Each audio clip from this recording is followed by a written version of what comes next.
Welcome to the British Library and an extra warm hello to our online audience. It's really nice to know that you're out there joining us from all around the world. Do get your questions ready, which you can put in the box underneath the screen for later on when we come to the Q&R part of the event. The British Library is currently really delighted to be the home of medieval women in their own words, the exhibition that this event is part of. And it's quite astonishing. Some of you will have already been. Some of you, I'm sure, after this fantastic speech will want to know more. But there's lots in it. Medieval women critically in their own words, but it's not only words. There's so much more than that. Even pay slips, because yes, guess what? There was a medieval pay gap. And we will be coming to that soon. But it's exciting to be able to close the gap between our lives and, between those sort of intervening years.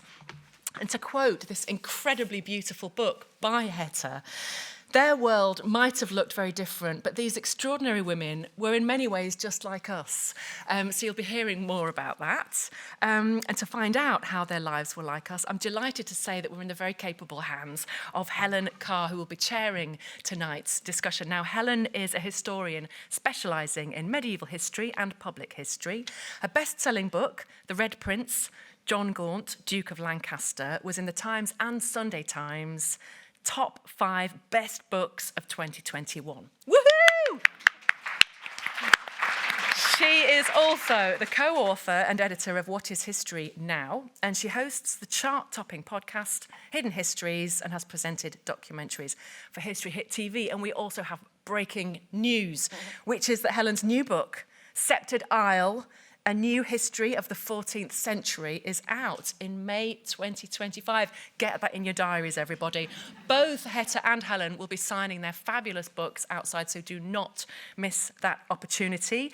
But please now join me in giving them a rapturous applause to welcome them.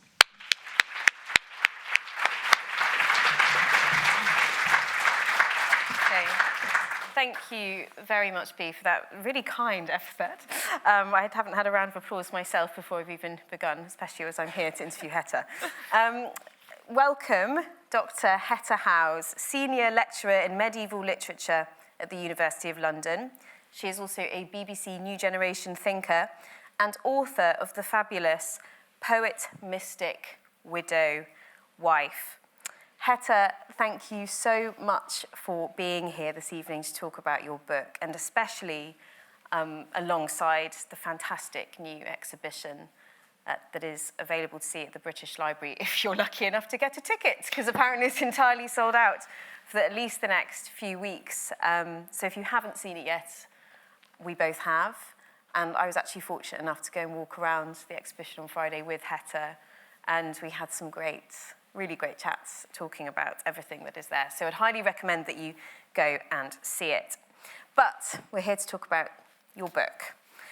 And one of the things that I noticed really before even cracking open the pages of your brilliant book was that most popular histories of medieval women are usually centred on royal women.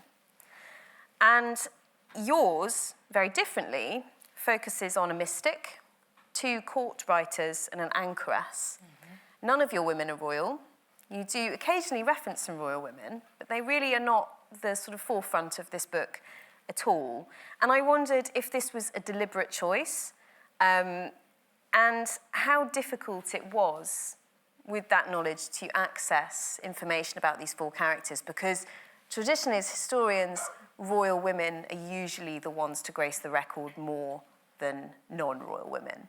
Yeah, great question, and just such a privilege to be here in the British Library. And second, what you said about the exhibition, it's incredible. Yes, it was a deliberate choice. I really wanted to try and untangle as much as I could the lives of more ordinary women. Now, the lives of queens are fascinating, and as you say, I do try and bring them in sometimes to sort of help illustrate points that I'm making. But first of all, other much more better placed people have written on medieval queens. And second of all, something that was really important to me in this book is kind of akin to the tagline. So the exhibition tagline is "in their own words."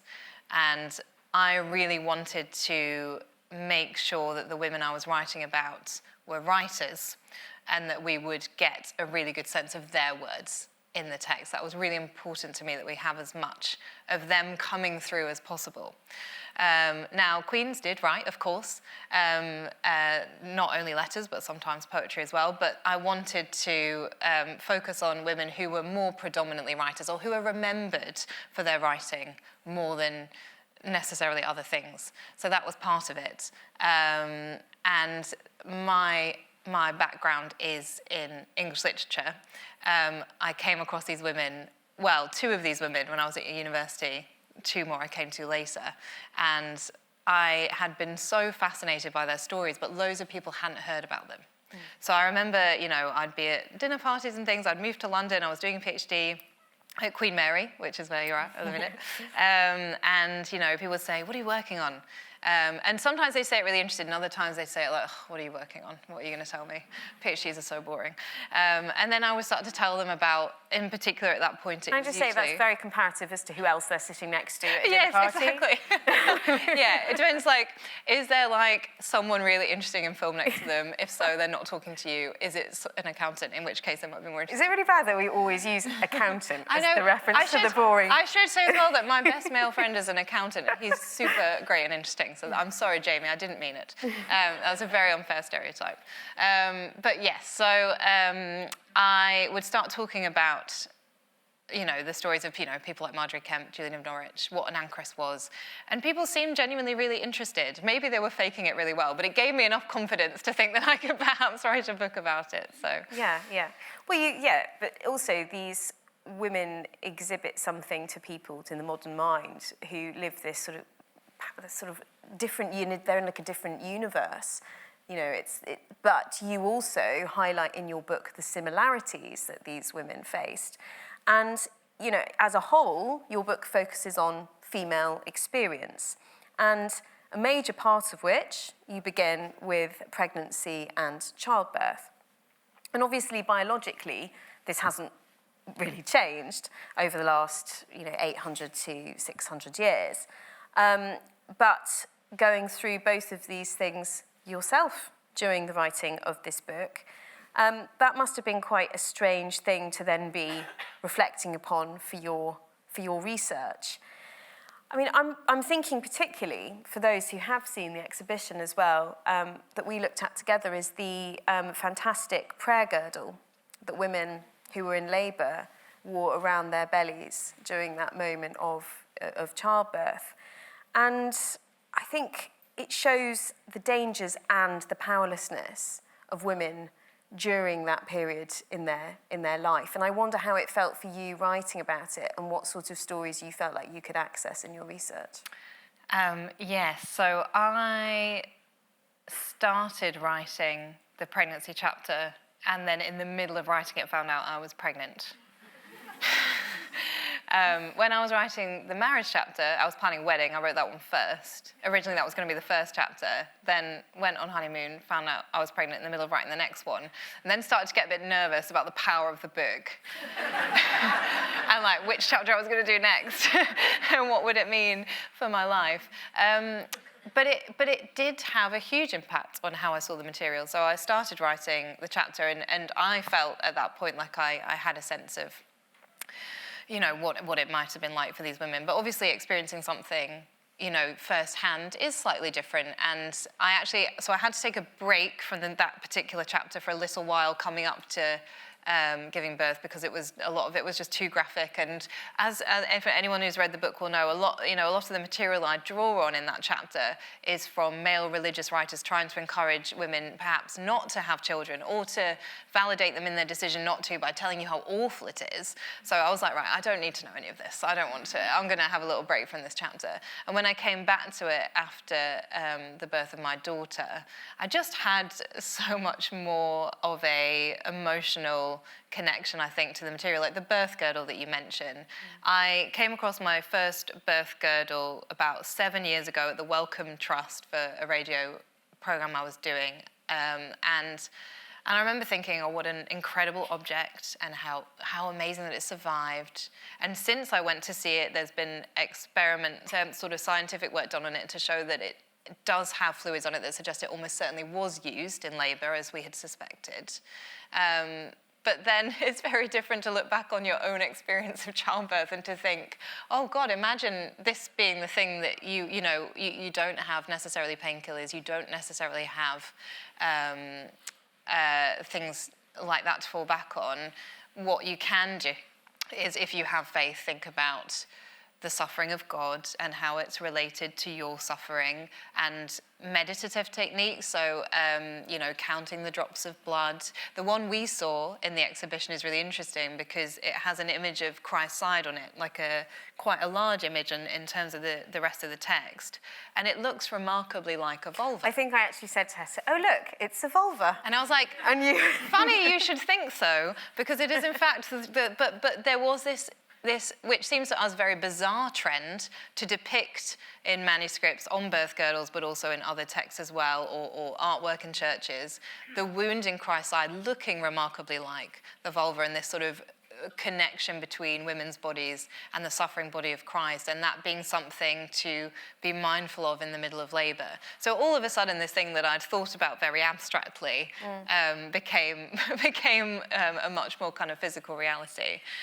But also the most famous mother in Scripture, which is the Virgin, and how that moment of childbirth for women is the ultimate, it's the consequence of sin, isn't it? Yes. And how did you find, when you were researching these women and their experiences, how did you find that they identified with that and how they worked alongside Scripture, and how that was perhaps a comfort to them? Yeah. So... Or not, yeah. as well.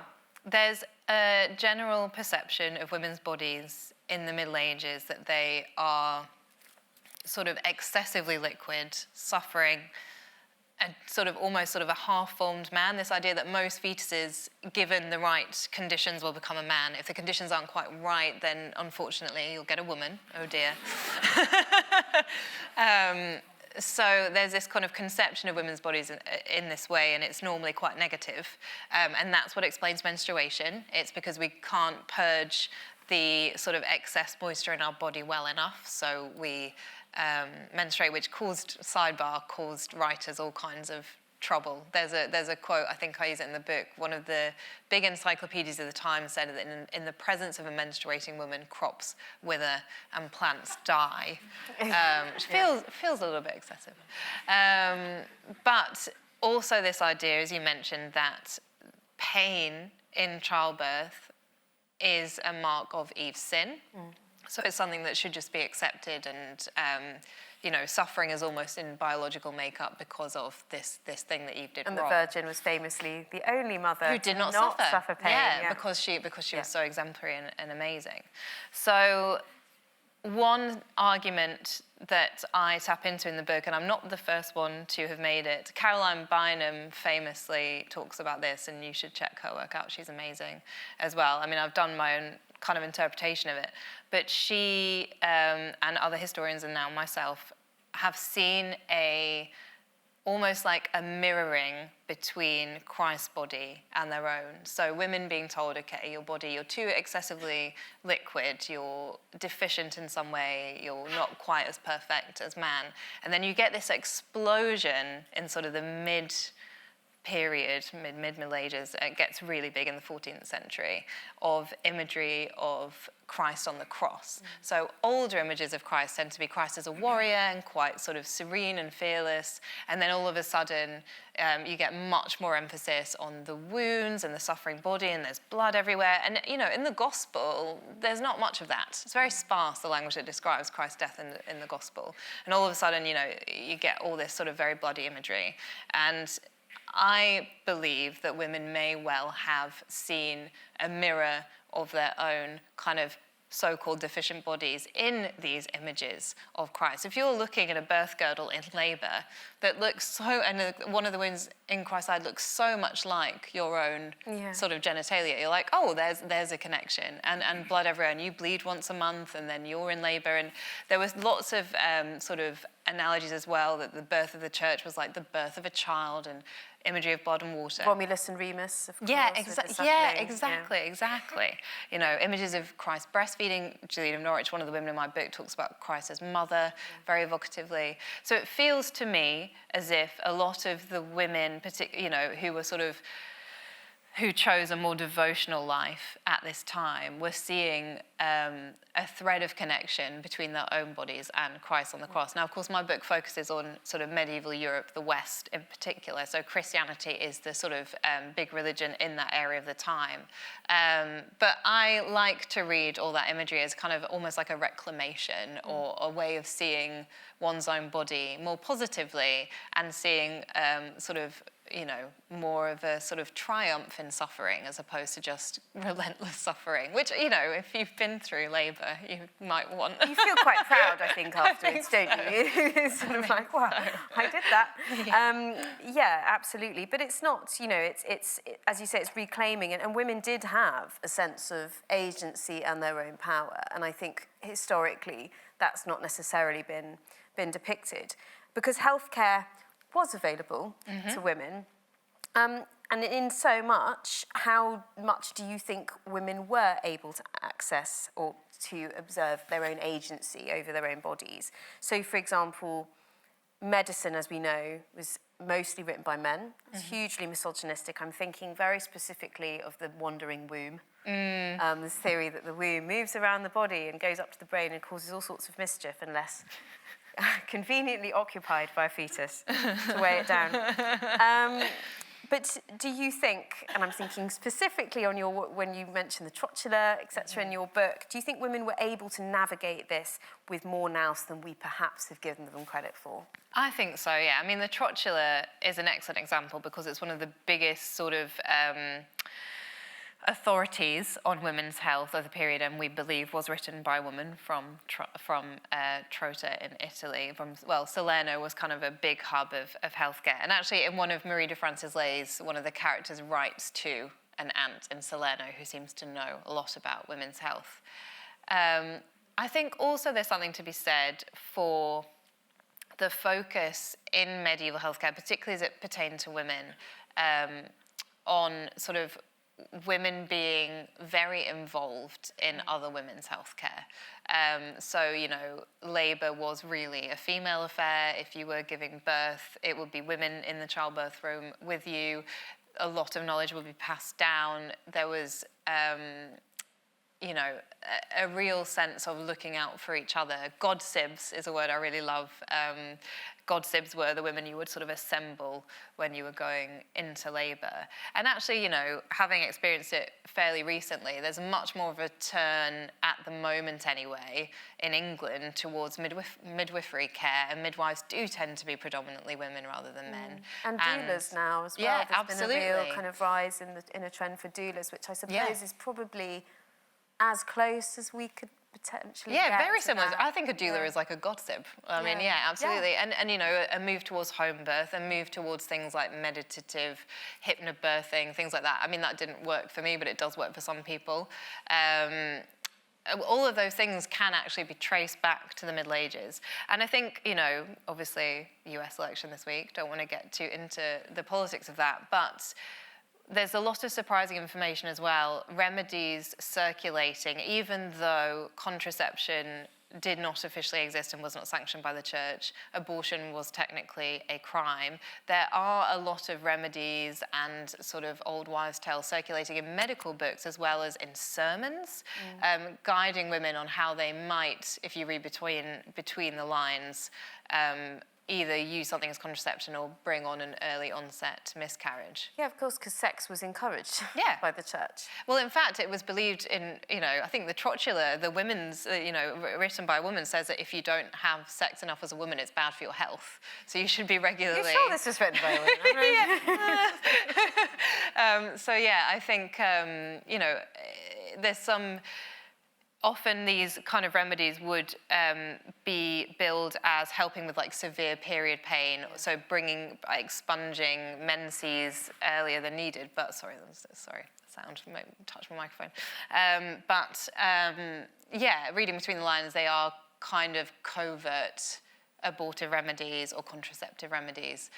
There was an understanding that sometimes a woman just might not want a child, and obviously it was much harder to make sure that didn't happen. But it does seem like it's a preoccupation that was taken seriously and that people were thinking about. But also thinking about women as figures, or like as caregivers, you know, so health and caregiving comes hand in hand in certain ways. And I suppose then that later centuries down the line comes to sort of the healing cultures and then later into the witchcraft trials, et cetera, et cetera. But, you know, women in the Middle Ages, I'm thinking particularly about one of the most stunning aspects of the exhibition that I really enjoyed quite early on. There is a treatise or a tract, and it shows the benefits of cupping. And it's a woman who is administering the cupping. And I found that very interesting. So she's drawing out the impurities from a man, actually, from his body through all of this sort of cupping techniques. And I found that interesting that it would be the woman that would be administering that health care. And do you think that that was the norm, really? Or do you think that that's quite unique? So I think, and anyone in the room that is medical humanities expert might correct me, but cupping, as I understand it, was often female. It was kind of a female-led practice, and often women did know how to do that and practice it. I'm not entirely sure how common it would have been for a woman to enact it on a man, but I do believe that is kind of considered to be much more kind of a women's arena of healthcare. It's very goop, though, isn't it? Yeah. I feel like nowadays it would...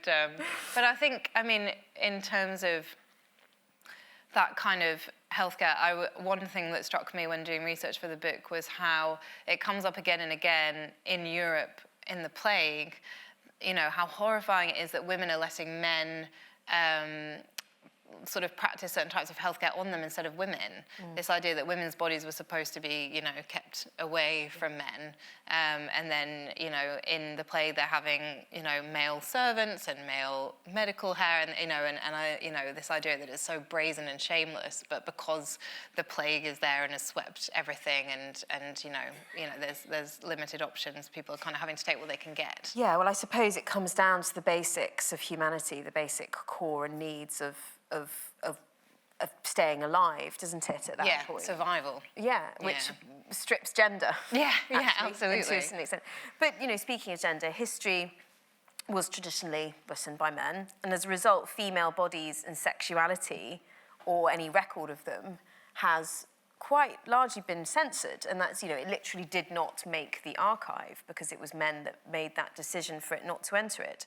But in your book, you highlight a wealth of source material, which I had no idea existed, on how women very much enjoy their sexuality, and in and out of wedlock, and in how many ways they could be rather powerful in doing so. I particularly love the plate that you put in your images, which I very recommend anyone buys this book purely to look at this, of a husband being whipped by his wife with an old foxtail. Yeah. Are there any more wonderful examples as such? I mean, that is my favourite one as well. I think that's such a beautiful image because it really contradicts everything we think we know about the period. I think, myself included, you know, before I kind of embarked on choosing this as a research area, you know, you have a lot of preconceptions about the period, of what women were or were not allowed to be, how there is, and certainly the prevailing rhetoric is often very misogynistic. It's clearly a very patriarchal time in lots of different ways, but there's also lots of ways in which, A, the Middle Ages was really funny, and B, women had a bit more autonomy than we tend to give them credit for.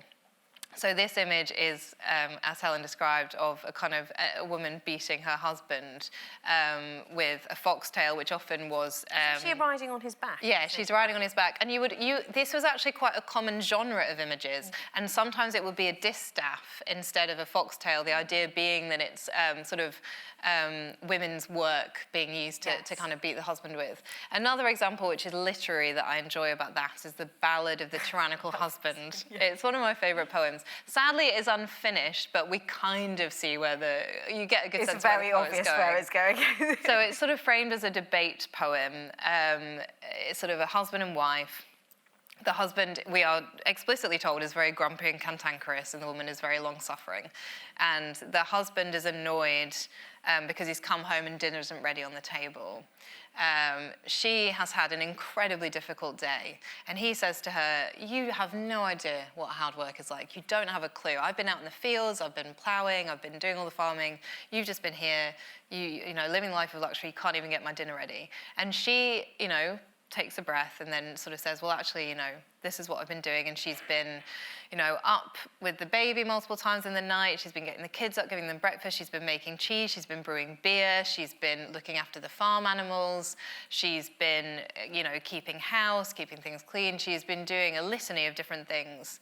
And he sort of says to her, like, oh, well, if it's so hard, I'll just stay at home and do what you do tomorrow. And you go out in the fields and plough them, and you'll see what hard work really is. And she's like, great, okay, let's do it. And as I said, it's unfinished, so we don't find out. Funnily the ending, enough, but we never find out. I know. Like someone's like torn off the end, but it's very clear from the structure of the poem that we are going to discover that her life is much harder work than his. That she is expected to do so many different things, you know, and he is doing one thing that is also, of course, very, very hard work, but. I always think that's an excellent example of undermining what we think we know about the period, because, you know, if we think that, you know, all women were just sort of silently, passively accepting of the role that they were supposed to perform, and that, you know, doesn't seem that it's true.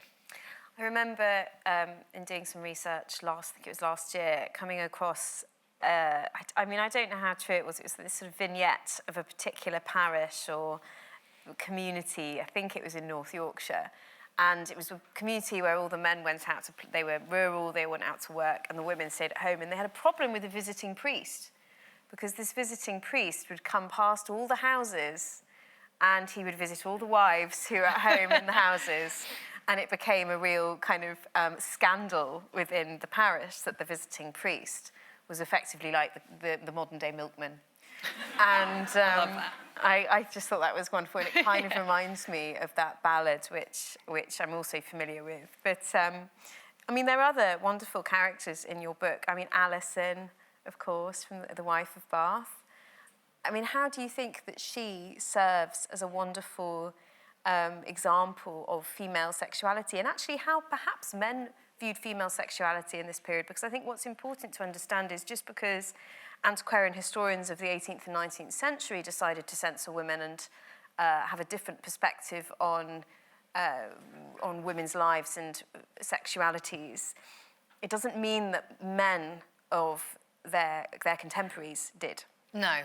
Alison is a wonderful example, but she's also a very complex example because, so on the surface, Alison, the wife of Bath, I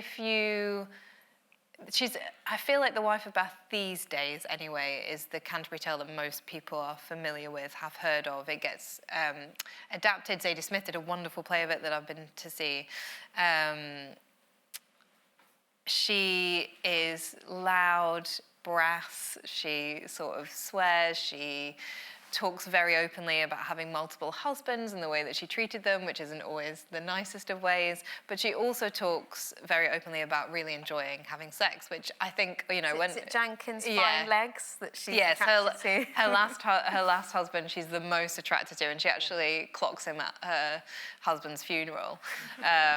She's like, oh, okay, this could be my next one.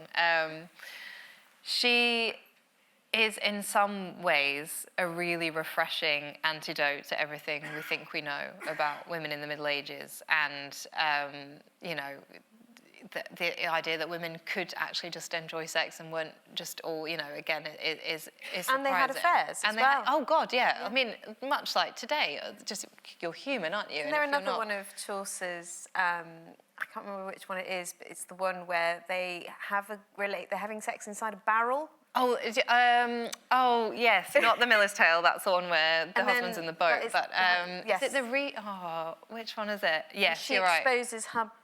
It is the Miller's Tale. Yes, right. The Miller's Tale. Yes. I'll let you. We'll come back to the Miller's Tale. That is a student favourite, actually. That one. But the other interesting thing about Alison in The Wife of Bath is that at the same time she is written by a man, and you can interpret the story as. You can either interpret it as, okay, here's all the things we thought women couldn't be, and they are being, but she's She's quite a contradictory character in the tale. She often gets things a little bit confused, that she sort of cites all these illustrious writers but gets it a little bit wrong. And she also seems to embody a lot of the things that men found quite irritating about women, that, you know, that they were too talkative and that they interrupted all the time and that they kind of got off on a tangent or whatever else. So there is also a way of reading her. You know, some people read that story as sort of Chaucer satirising women. So she's an interesting and complex example. In The Miller's Tale, another Alison comes out on top, even though she's the one who has kind of been manipulating various different people in the story. She cheats on her husband, and her husband ends up breaking his arm at the end of the story and looking like a complete fool. She has another, I would say, stalker, actually, not just interested party, but probably straight up stalker, who she manages to humiliate. And the interesting thing about that story is that there seems to be a difference in literature. Adultery pops up everywhere in medieval literature. In more sort of noble literature, the kind of literature that might be read at courts or by nobility, it tends to be more this idea of like, oh, it's just such a great love, you can't possibly do anything else, and it's almost quite even spiritual, and, you know... Does Marie de France write about it? Yeah, so Marie de France is sort of the earliest writer that I talk about in my book, and when in her stories of adultery is often kind of something that cannot be escaped. You know, the love is just so strong. It's very Lancelot and Guinevere. Exactly. It's so romanticised. Yeah. And, you know, it's seen as a positive thing. And Lancelot and Guinevere, you know, is probably the biggest love story to come out of the Middle Ages, and it's an adulterous one. She's married to Arthur, which again corrects many of the things we think about the period. But with The Miller's Tale, there's almost a sense that because these are sort of lower class people, because it's a miller and his wife and a student, the stakes are less high. It's funnier, and it can be funnier because there's less at stake. And when I say less at stake, I mean particularly, I suppose, children, heirs, right? You know, what often tends to, the tragedy in stories that someone like Marie de France might write tend to be when, you know, there's questions over, you know, heirship or progeny, and actually that seems to be less, you know, it's almost easier to laugh at it with the lower social classes. It's sort of bawdy. Yeah. It's this sort of bawdy humour, isn't it? Exactly. Whereas if you're looking at Lancelot and Guinevere, it's complex, it's political, romantic. I mean, it's billed as like this tragic love triangle. It's a bit like Twilight, but better. There's also a lot of bed hopping, isn't there? I'm just thinking about the examples of women in medieval literature, and tell me if I'm digressing here, but of men actively offering, if, you know, please do sleep with my wife, because it will then make me feel better. I'm thinking about maybe Gawain and the Green Knight, for example. Yeah. You see that quite a lot, too. Yeah, I mean, there's a sort of odd thing called courtly love, which is like... courtly sharing. Yeah, it's an odd one. I've read about courtly love for years, and sometimes I'm like, wait, what?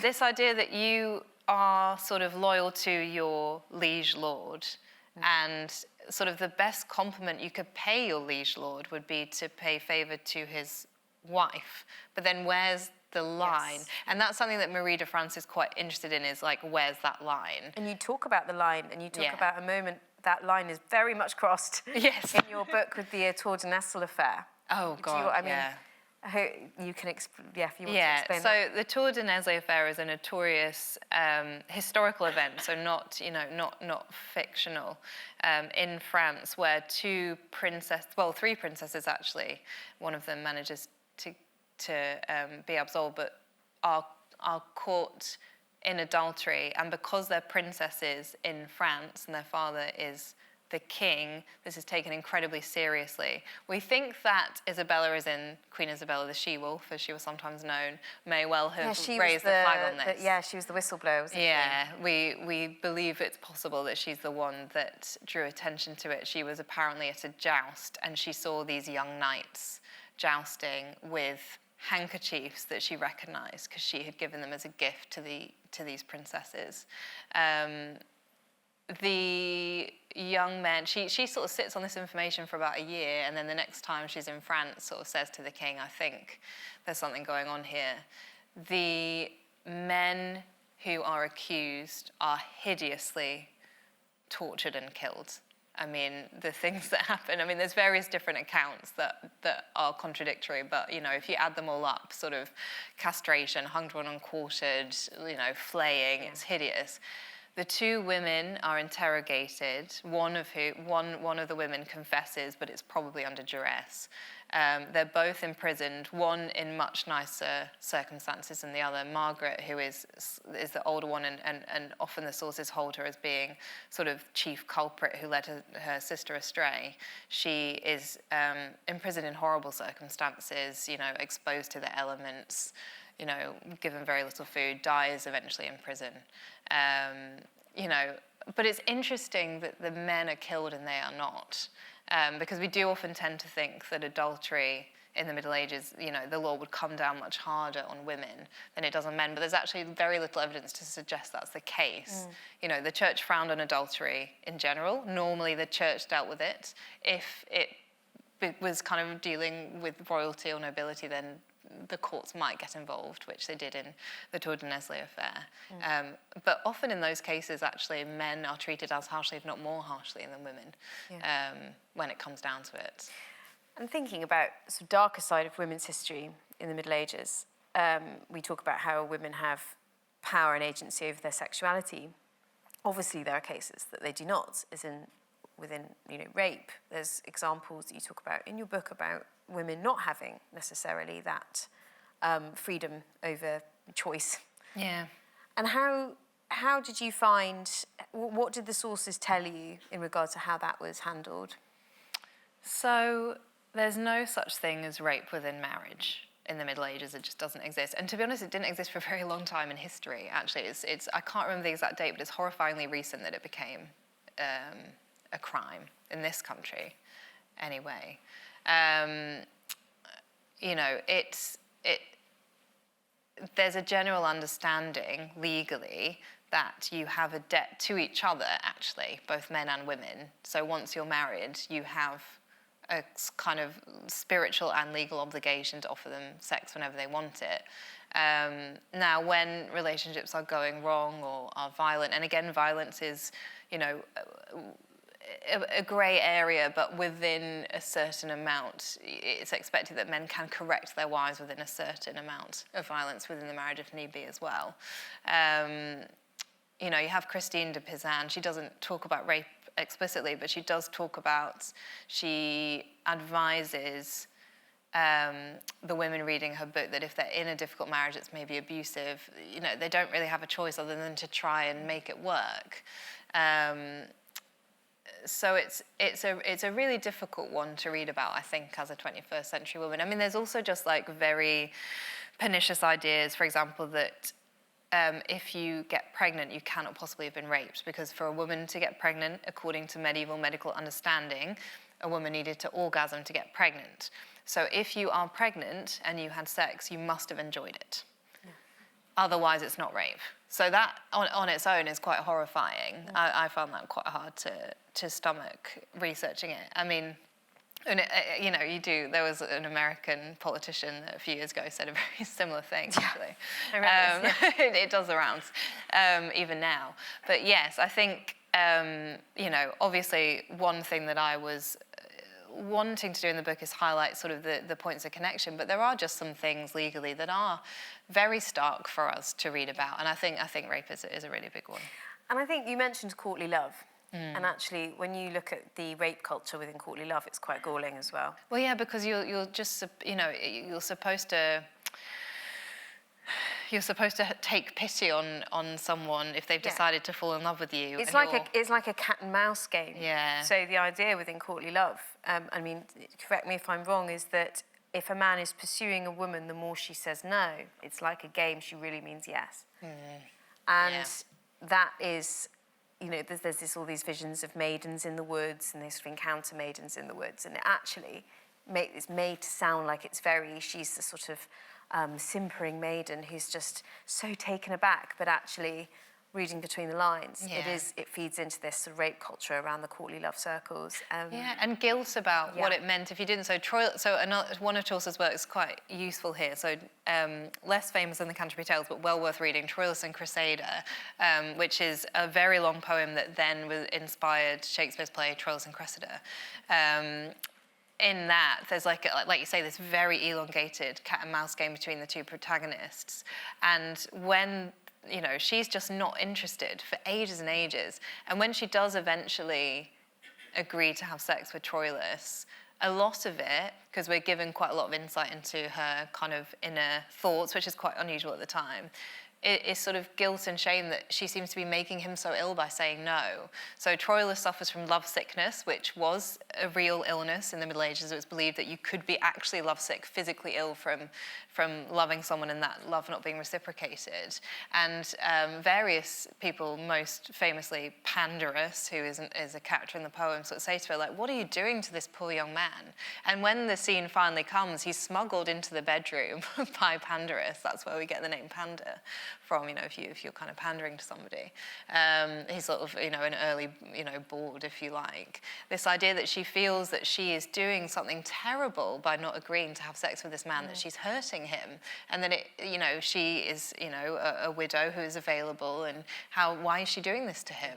And it's almost like the more you push, the greater the pursuit. Yeah. And the greater the final, when she does capitulate, how wonderful you finally kind of overcame her. And we can see that in, hopefully I think we're moving past it now, but in so many sort of films and literature, and like this sort of common trope of like, if you just really try hard, I think, she's probably just playing hard to get, or he's probably just playing hard to get, this idea that it's all a game, and like actually if you just try hard enough or push hard enough, which actually is, a really dangerous way of thinking about love.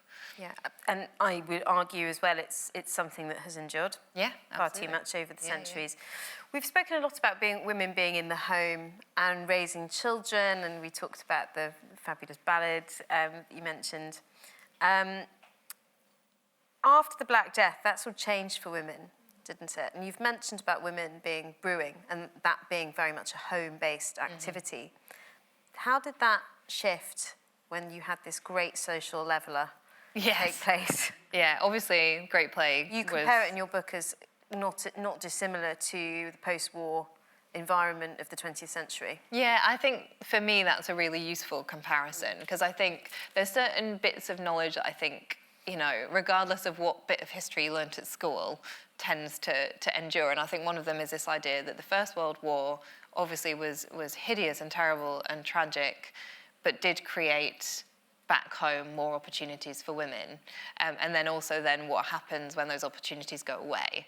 And I think we see a sort of early version of that in the Middle Ages. Yeah, because they came and then they went. Yeah, exactly. Yeah. So Caroline Barron, a London-based medievalist, has talked quite famously about this idea of there being a golden age for women, which was propelled by various different factors, but also, I think, most importantly, the Black Death, where all of a sudden there just wasn't enough people. I mean, it decimated Europe, absolutely decimated Europe and populations, and the work needed doing.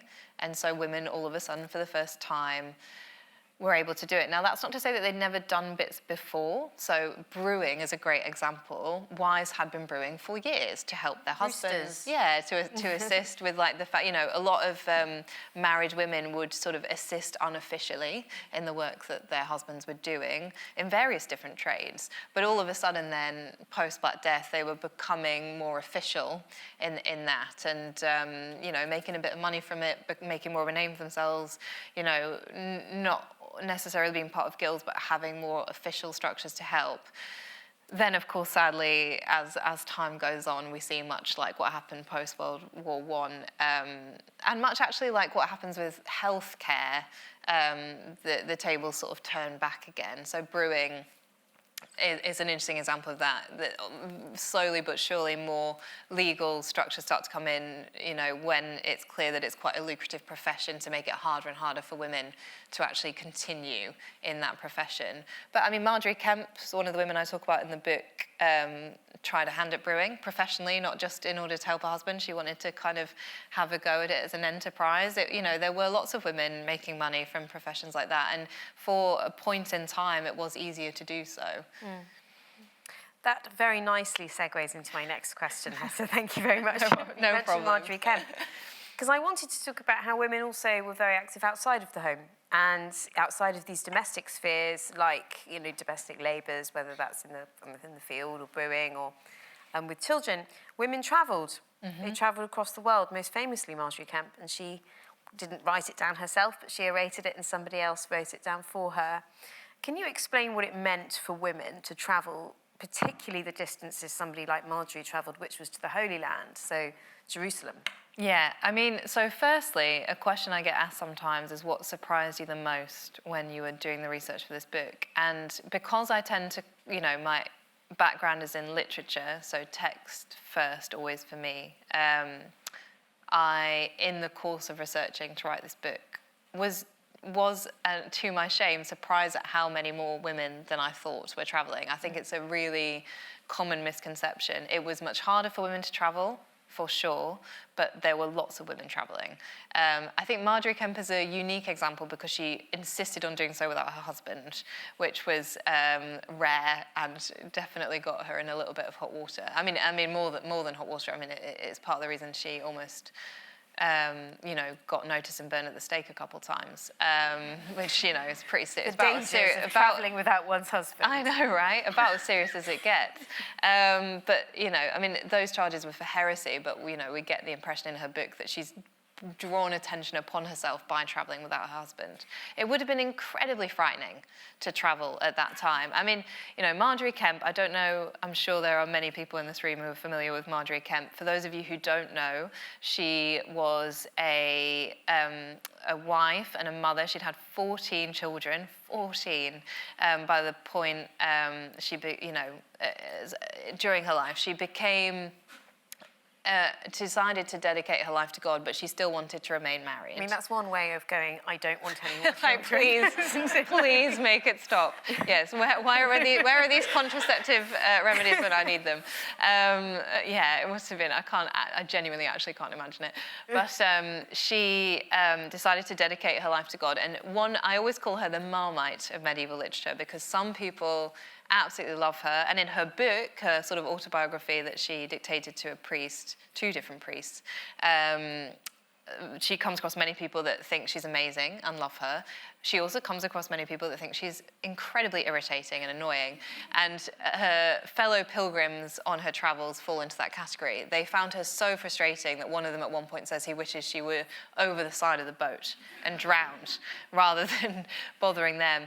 It seems that their biggest issue with her is that pilgrimage was supposed to be quite fun, and she just insisted on talking about God all the time. And crying at random intervals, because every time she saw anything that even slightly reminded her of God dying on the cross, she would get overwhelmed by. And we're not just talking like a few like silent tears. She calls them roarings. These episodes, they absolutely took her over. She's throwing herself to the ground. She's a caricature. She's a real. Yeah. There's that amazing moment when she arrives in Jerusalem and she can see the walls and she's on her. And it says, and she was so overwhelmed, she fell off her ass. Yes, I love that bit as well. It's so good.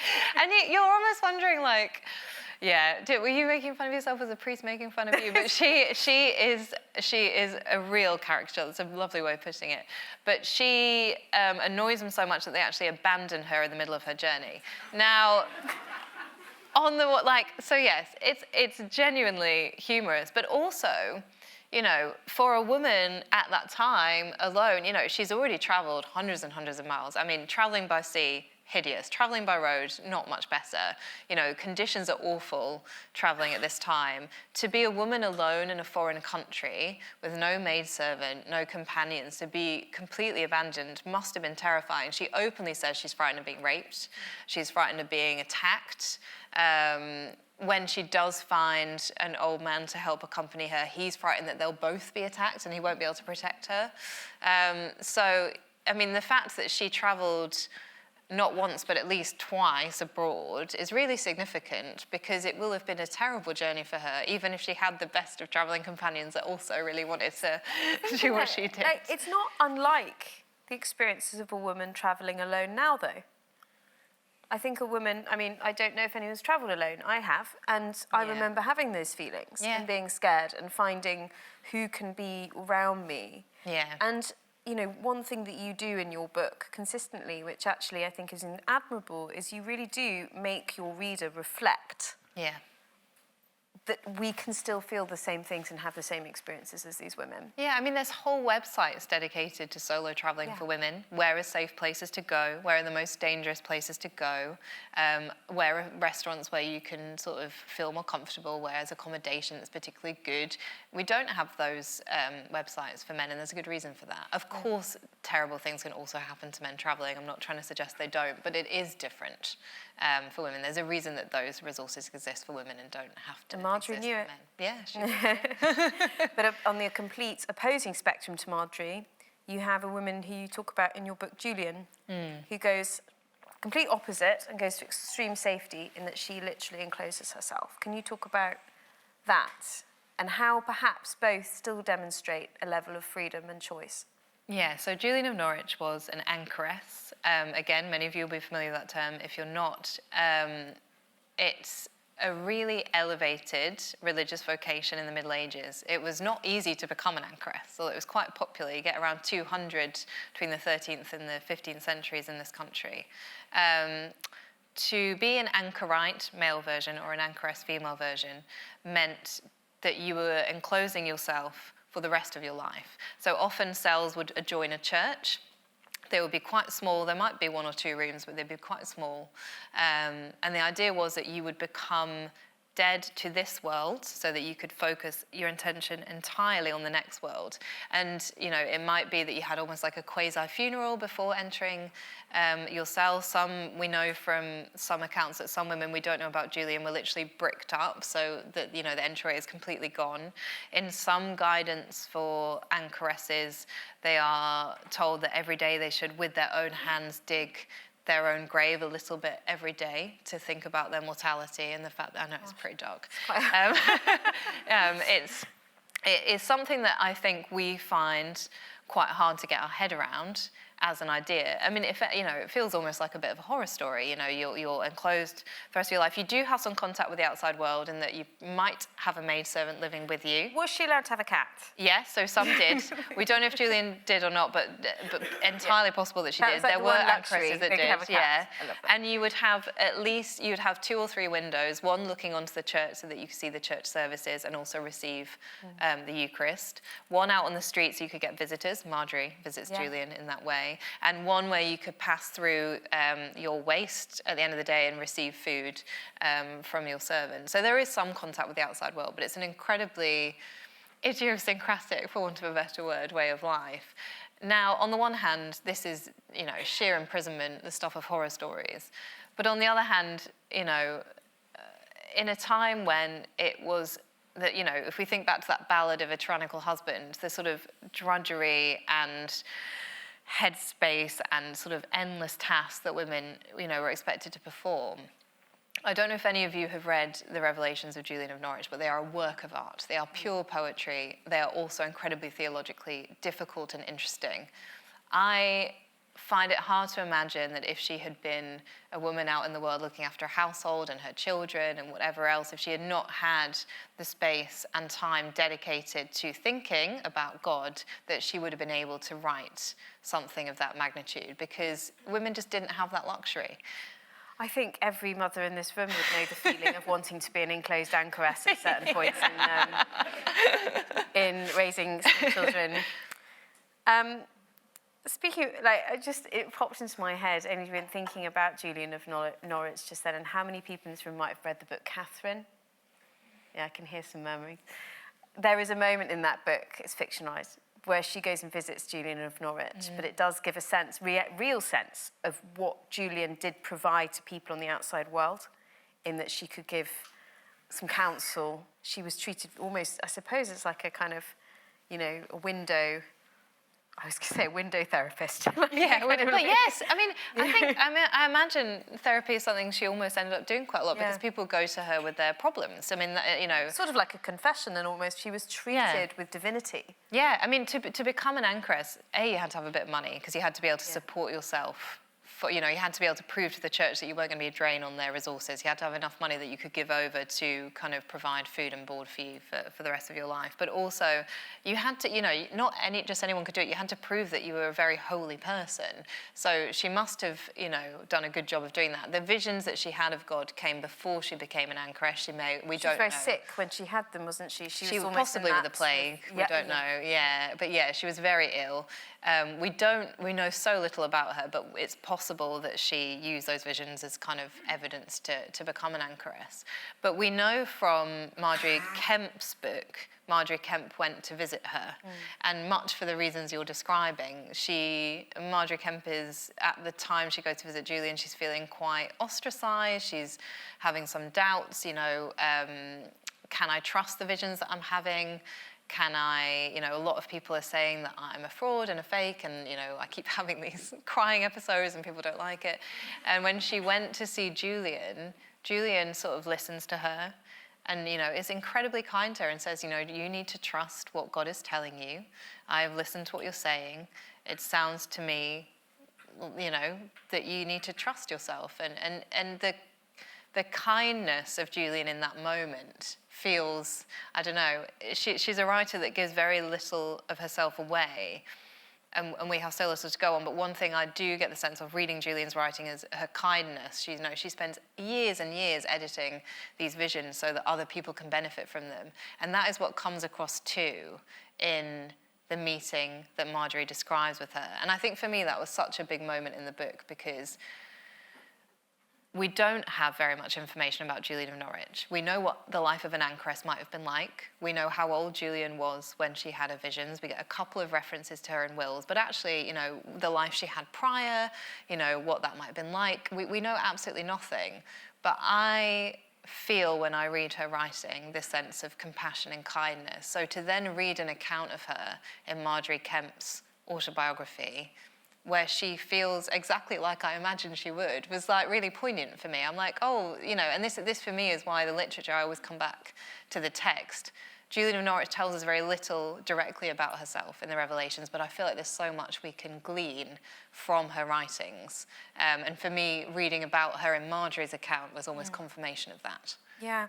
I find it interesting, though, that Margery, in some senses, has very similar experiences, but there's something about the respectability of Julian because she's enclosed. Yes, and it's absolutely. sort of, for me, looking at a woman's life in the medieval period from the gaze of men, and a good example of this is Eleanor of Aquitaine. In her youth, she was sexual.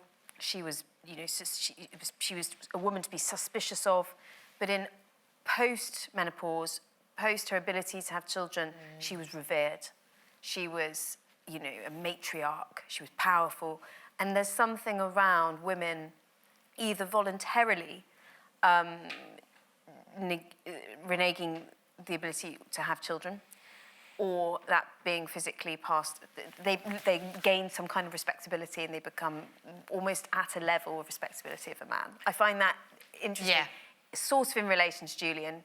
Okay, so she's more respected than Margery is because she's enclosed, because she's taken that vow. She's cut off that, I suppose, femininity. Yeah, that's such a good point.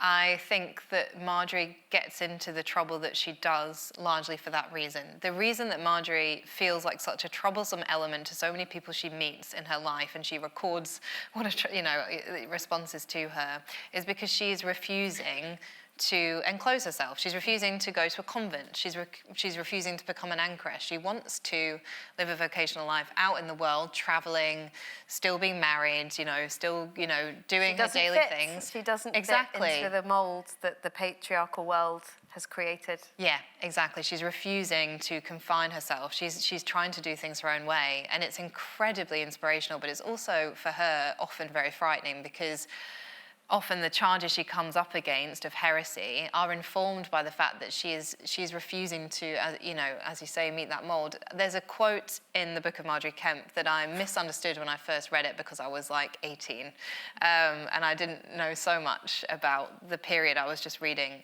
I was just reading this new and very bizarre book that I didn't know anything about the context. And at one point, a priest says to Margery, "I wish you were enclosed in a house of stone." And at the time, I think I've been watching a lot of Arthurian stuff, and I was like, oh, he just means he wants to shove her in a cave and then roll the stone up and get her out of the way because she's so annoying.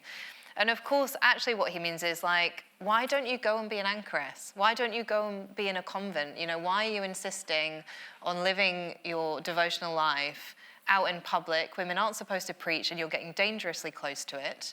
Women aren't supposed to wear white, which is the clothing of virgins, whilst they're married and have had 14 children. Why aren't you playing ball with us? And she just refuses. She absolutely refuses. And I love that about her. And I think, interestingly, even now people would find it irritating. Yes, they would. Something, it's there's something really irritating and triggering about this woman. Yeah. So Julian of Norwich is enclosed. That's like a half death for her, and your book covers the life cycle. So it naturally ends with death. And women were the tender hands who dealt with the dead and the dying in the same way as they were the hands to catch the newborn baby.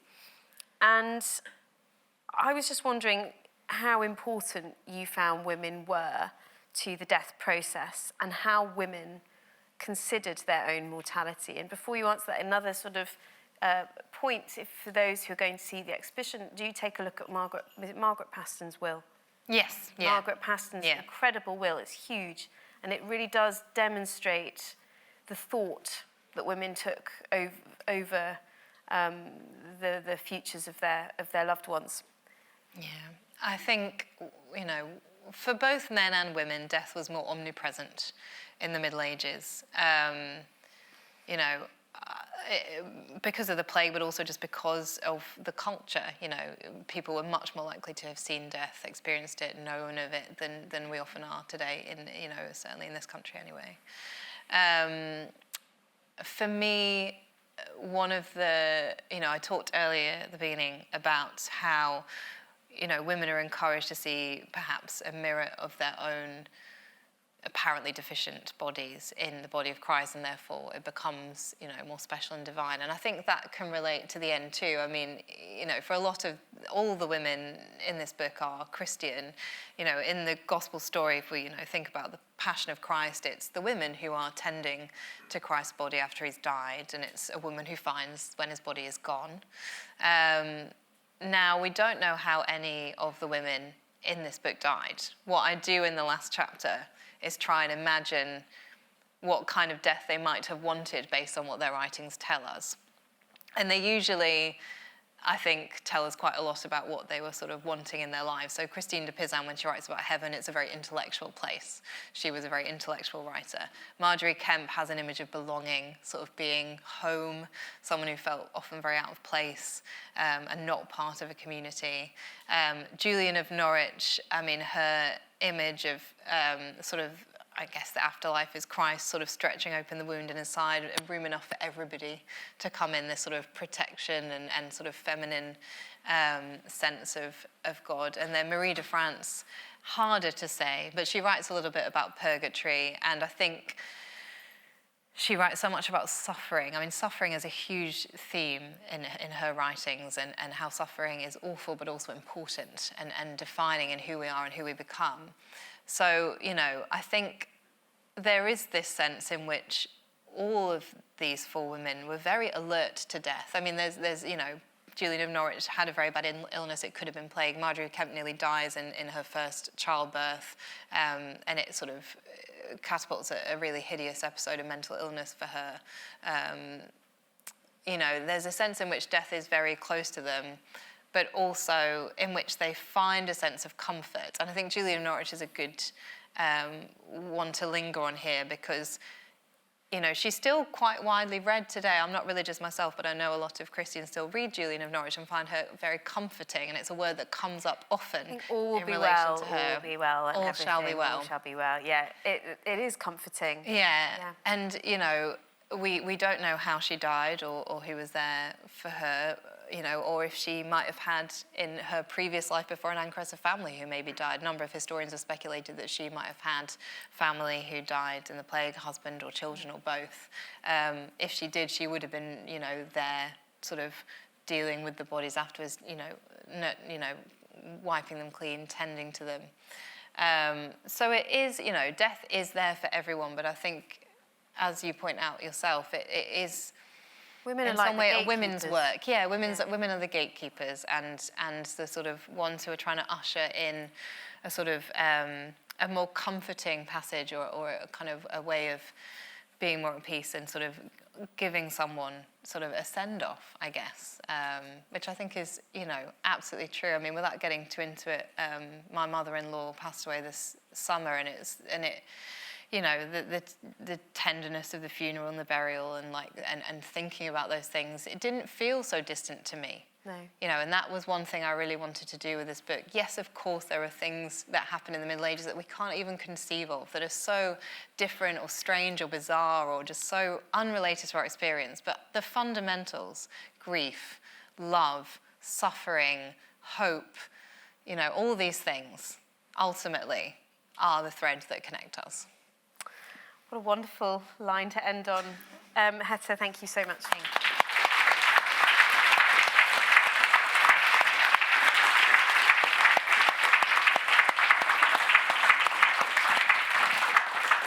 So I think we have a very nice 25 minutes for some questions, and I understand some people might need to dash out, so please do, liberally. I think all questions to the floor, I will be able to navigate. Yes. Yes, I remember reading that. Oh, there's a microphone coming for you. I can hear you, but maybe other. Yeah, we will just pause for 1 second.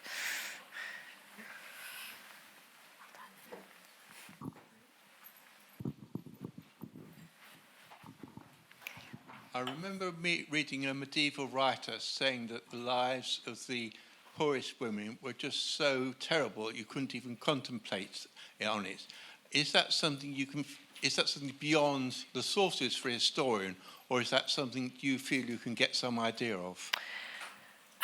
It's such a good question. So even the 4 women in this book, you know, we started out talking about they're not queens, but they are still very privileged. You know, in order to write, and they are all writers, at this time period, you needed to have a little bit of money. You needed to be someone, at least. And actually, you know, your friend is absolutely right. It's very difficult to find much evidence at all of women who were the poorest, because the records just aren't there. We can piece together a sense of what their lives may have been like from, you know, okay, what do we know about from, you know, but even things like wills don't help us here, because they wouldn't have been getting money in wills. So it's very hard to get a clear picture. Philippa Gregory does some good stuff on this in Ordinary Women, and she's doing a talk here soon. But I found that you know, in terms of trying to piece together as full a picture of possible medieval life, it is very much always women who had at least, you know, even if they're not nobility, at least maybe emerging middle class. Margery Kempe is the least wealthy of the women in the book, and even she, her dad is an MP, she's well known in the town. She talks about having married beneath her, that her husband doesn't have quite as much money as her. It's a really difficult period, particularly for women, to glean any actual evidence. I would agree with that. I mean, the thing is, with medieval life, there was a very distinct hierarchy. And at the bottom of the hierarchy, you have the serfs, which are effectively slaves, peasants. Yeah. And they didn't have the access to basic legal systems like people who were on a slightly higher echelon would. So places you would get women's voices, like you've just said, wills. Another one, a good one, is petitions. You tend to only get that from merchant classes and above. it's very hard.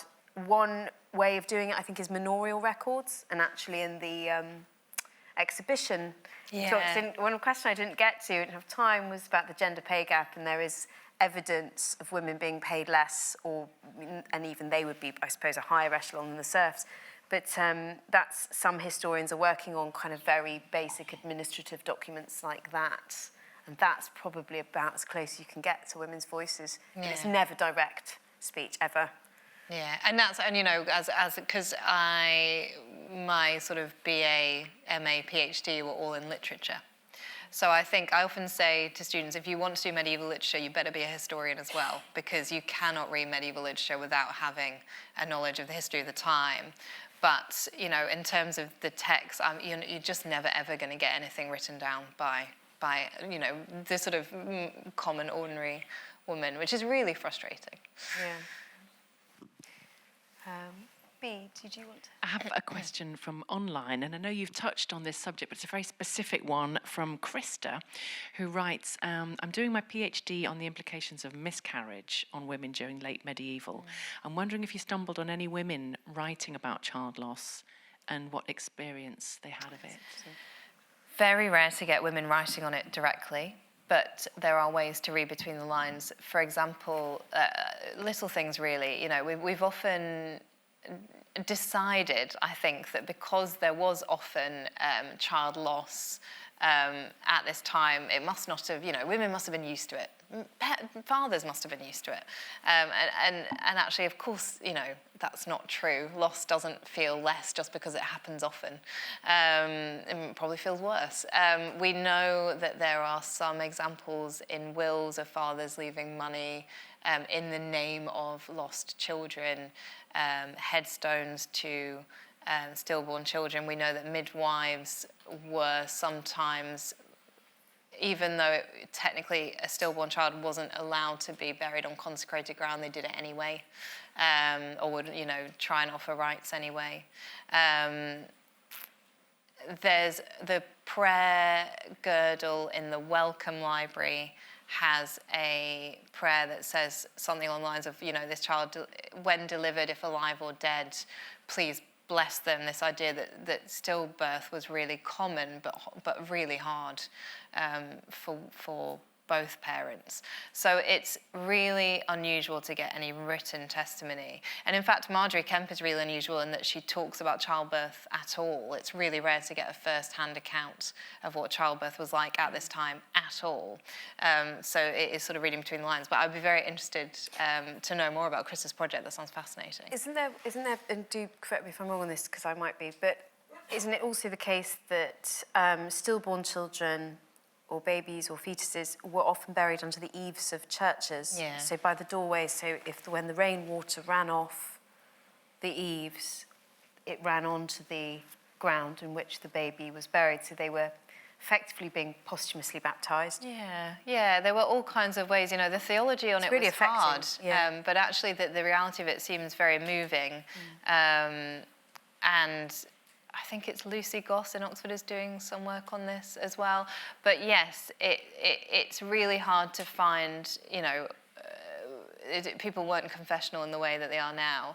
And miscarriage, you know, I've talked mainly about stillbirth because miscarriage is sort of, it may have been that women didn't always necessarily know what was happening. You know, women weren't necessarily considered pregnant in the Middle Ages until it was very visible. I mean, it didn't have pregnancy tests, things like that, so sometimes you might just think it was... quickening, yeah, exactly. like the butterfly feeling. Yeah, which is around 4 months. But yes, it certainly seems, from the evidence we have, and new evidence being uncovered all the time by historians on this area, that it was significant to both men and women. It wasn't just something that was like, oh, never mind, which is what we've often thought, which I think is so silly. You know, why would you think that just because something happened regularly, it wouldn't feel like a loss?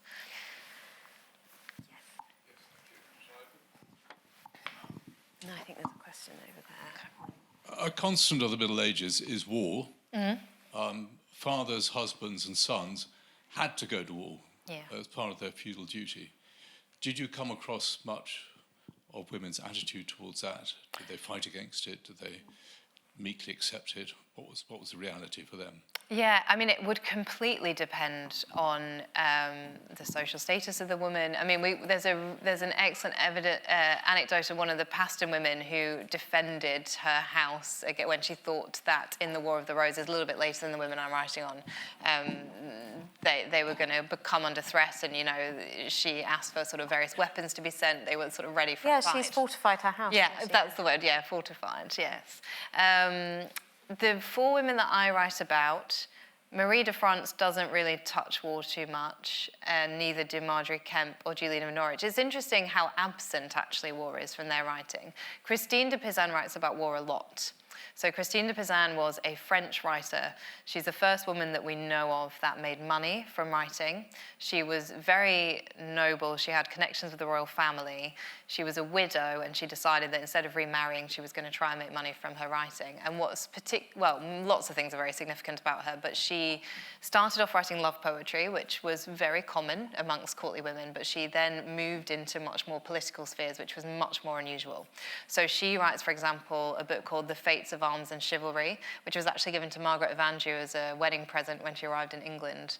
And she writes a biography of King Charles and talks about the wars he was involved in. And she's very open about anticipating criticism of this. She says, people may be reading this thinking, what does a woman know about war? I've never been to war, I don't know. But she argues that she knows enough to sort of write the story about it. She was a strategist as well. Oh, yeah. I mean, absolutely. Like military, gave advice. Like, I really think you should put your armies in this place. Well, this was it. She was sort of writing as someone who was trying. She was very frustrated, Christine de Pizan, because when she was writing, she had lived in Venice as a little girl and then moved to France, and she never left France again. She loved France, and at the time that she was writing, France was completely kind of tearing itself apart with sort of mini civil wars and the sort of nobility fighting over the crown. And she got really frustrated about this. And a lot of her writing is like, please just stop, because you're going to let the English decimate us, because you're creating so many vacuums for them to come in and take over. And she wrote a book about Joan of Arc and how wonderful Joan of Arc was, because she was a great hope in the fight. And maybe we'll finally get ourselves sorted out. But she writes a lot on war in the sense of she wants France to win against England. She wants France to stop fighting each other. But in terms of sort of the realities of war, I mean, as you say, fathers, sons, husbands, brothers, the realities what they must have experienced, I can't even imagine. It must have just been awful. She doesn't really write about that at all. I suppose on a more practical level, women were expected to run the house, and they were expected to manage the accounts, the land, the estates. They took over the role of the husband, and if necessary, they were expected to fortify the house and to defend the house, as you just said about Margaret Paston. And there's another example, quite famously, in the reign of Edward II, where Lady Badlesmere defends her house, Leeds Castle, which you can go and visit now, against Queen Isabella. And there's a battle, and Isabella besieges the castle, and Lady Badlesmere is defending it, and she's, barking orders at the soldiers on the turrets, saying, you need to keep defending the castle. Eventually, it does fall, and it becomes a whole event. But it was her duty, so a woman would have to step into that role in the absence of her husband. But I suppose on an emotional level, you're right. It's very difficult to say exactly. Yeah, and it is interesting how little direct comment there is. Bearing in mind that war was going on all the time, really. I mean, the 100 Years' War, for example, and then little fights here and there in between. It doesn't really make its way in. And then by the time Margery Kempe was visiting the Holy Land, for example, things had calmed down. There is. I mentioned Margaret of Beverley in the book, who her brother wrote a biography of her, and she apparently was, held hostage after a pilgrimage to the Holy Land. She happened to coincide with the siege of Jerusalem, and she talks about putting a cooking pot on her head to defend herself. And she later says, "I think the cooking pot has saved my life." Something crashes off it. This is, she clearly, if we believe her brother was in the thick of it.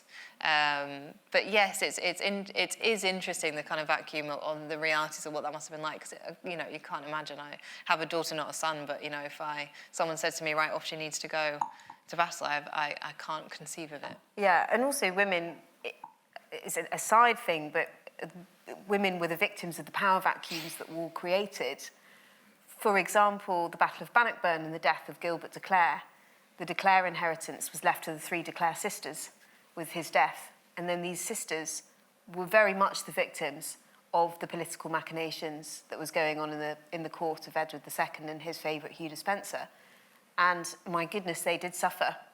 So it's not just necessarily a direct consequence of having lost a husband or brother or son, but just what the consequences of that meant. Yes, next question. Hi.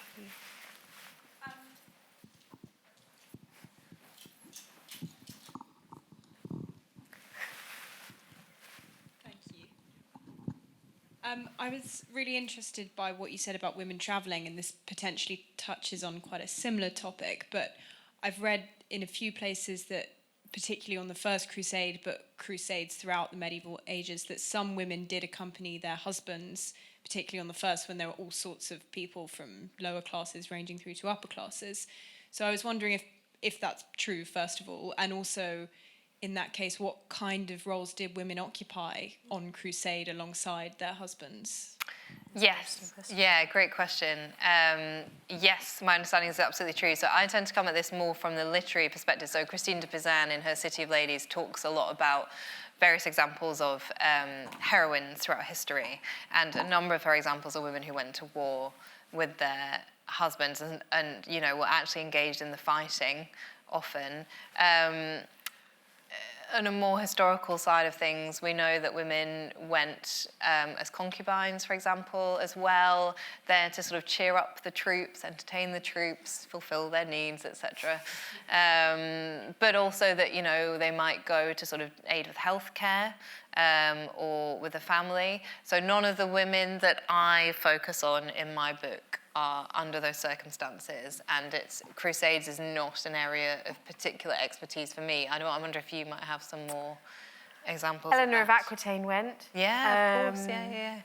And Margaret of Anjou, of course. I mean, she famously sort of led campaigns and compared herself to Joan of Arc. Isabella of France, as well. She led the invasion of England against Edward II in 1327. But again, the documentation for ordinary women is much less full, you know, so we know about Margaret of Anjou. I think you're right about women sort of serving needs, though. Yeah. I do know, for example, when Edward III besieged Calais, he was besieging the city for about a year, and he created a town. It was called Brave New Town, that's what he called it. And within it were brothels, and that was often women who had travelled with soldiers as you say, as concubines and things, and they lived within this purpose-built community with men. But you see that throughout history. I know, for example, going into the 17th century, or 18th century, the Battle of Culloden, I think women were it was like spectator sport. Often that was the case. And I know in the 7 Years' War, again in the 18th, early 19th century, this is when I'm like, stepping out of my comfort zone. But I know that women went along to watch the Battle of Waterloo, for example. Women were there. They were watching it. It was like spectator sport. So I think that certainly that would have been the case for the Crusades, for sure, yeah. Yes, any more questions in the audience? Yes. I feel like the mic might be slightly redundant. Hello. There's been a really, really welcome kind of focus on women writers of the medieval period lately. Are you able to speak about how these writers were received by their contemporaries, and perhaps a little bit more about kind of scholarly visitation and revisitation over the years? Oh, yeah, wonderful question. So the start contemporary, we get little glimpses, right? So Marie de France talks in her prologue to her Lays, which is one of her probably most famous works. She dedicates a book of those to the king, probably King Henry II, although we're not certain. She talks about her male contemporaries being quite envious of her. One such contemporary, Denise Pyramus, pretends to compliment her whilst also doing a down. It's a real neg. He sort of says like, oh yes, the ladies love Marie de France and her tales, but I have since moved on to sort of weightier subjects. We've all heard it still happens. So Christine de Pizan was clearly well thought of in a time, largely, her social status can't have hurt, but also because she was just incredibly good at what she did. And she, you called her a strategist earlier, she was a strategist in marketing and publishing as well, as in kind of her advice for warfare. So it seems, that she was getting commissions from really influential people, including royalty. She handed over one of her manuscripts to the Queen at the time. But interestingly, what happens with Christine de Pizan is that very quickly after her death, she all but vanishes for a very long time. And sort of is sort of lost until kind of we sort of regain interest in her later, which I'll come back to. Margery Kempe, bless her, was sort of, I think trying to maybe make a bit of a play for sainthood in her autobiography, which never had any traction, and, was only rediscovered in like the 1920s, I believe, when someone found her manuscript in a cupboard. Didn't it fall off the shelf and hit someone in the head? That's very Margery Kempe. So the version I heard is that they were playing ping pong and were looking for a stray ping pong ball and found her manuscript. And early readers were actually very disappointed by the manuscript because there had been like a little excerpt, kind of a very, very condensed summary of her life in a manuscript that existed, but it made her sound much like Julian, quite conservative with a small c, venerated, and then they were like, well, who is this? Her first editor essentially calls her a narcissist. And it was a woman editor, the first, didn't like her at all, irritating and annoying and all of that. Julian of Norwich, there is absolutely no evidence to suggest that she was read in her lifetime at all, or that she tried to be read in her lifetime. Her manuscript was later discovered in a convent. So in terms of contemporary readership, it seems like Marie and Christine were being read at the time and enjoyed at the time and made a name for themselves at the time. Margery Kempe certainly suggests in her book that people knew who she were. I mean, she met with Archbishop Arundel. He received her in the gardens of Lambeth Palace. She clearly wasn't not known, even if then her book kind of didn't really make it anywhere. Julian of Norwich, not at all. But what I think then happens with all of these women is, where is the interest of editors? Where is the interest of scholarship? Because they're almost lost for a very long time. They are, as you say, they're having absolutely rightfully so. And, this amazing new exhibition at the British Library is doing incredible work there to get their stories out there. And that's partly why I wanted to write the book, to share their stories, or begin to share their stories, because there's so much else work to be done with the world. But for a very long time, they weren't making it into anthologies that were taught at universities. People weren't writing articles on them. People weren't kind of saying, okay, let's kind of treat, Margery Kempe in the same way that we would Richard Roller, or let's treat Christine de Pizan in the same way that we would Geoffrey Chaucer. It is only in recent years when there has been, we've had feminism, hurrah, but also kind of, new money and interest and direction into this field. There is so much more to uncover. They're still far from canonical. So much more to uncover. Someone said to me the other day, is this the definitive work on medieval? And I was like, my God, I hope not. And look how long it is. It is my interpretation and perspective. I'm incredibly proud of it. I loved spending time with these women. There is more to say about those women. There is more to say about so many other women writing in the period. And it is very exciting to see people start to do that. Yeah. I feel like that was a really nice question to end on. So well done, Hetta. Thank you.